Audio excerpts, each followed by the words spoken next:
একে কীভাবে দিবে? অন্যান্য শত্রুরা এসে আক্রমণ করবে, এটাই স্বাভাবিক। এই হিসাবে যেহেতু ইসলামী যুব আন্দোলন বাংলাদেশ তার থানা কমিটিতে 21 জন সদস্য আছে, কারণ 21 জন সদস্য যদি আমরা এক থাকি তাহলে কাজটি অনেক সহজ হবে না। এখন যদি আমরা এক না থাকি, যেমন আজকের প্রোগ্রামে যদি আমরা 21 জন থাকতাম তাহলে আমাদের প্রত্যেকের মনটা কেমন লাগতো।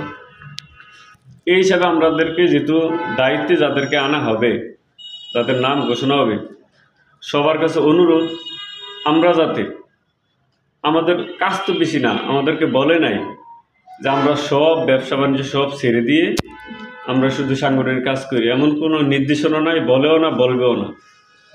এই হিসেবে আমরা থানাতে বিশেষ করে মাসে একটা মাসিক মিটিং হবে, এছাড়া অন্যান্য সময় তো জরুরিভাবে কিছু ডাকা হইতে পারে। এইসব যেই সময় ডাকা হবে একটু গুরুত্ব দিয়ে সবাইকে আসার জন্য হাত জোড়ে অনুরোধ করছি। বিশেষ করে আরেকটা যে সমস্যাগুলো হয়, আমরা যাদেরকে ফোন করি, ফোন করলে অনেকে ব্যস্ত থাকতেই পারে, এটাই স্বাভাবিক, কিন্তু ফোনটা তো মোবাইলে ওঠে, নাম্বারটা তো ওঠে, পরে তো দেখা যায়। কমপক্ষে পরে হইলেও আমরা যে একটা মিস কল দিয়ে হইলেও স্মরণ করব।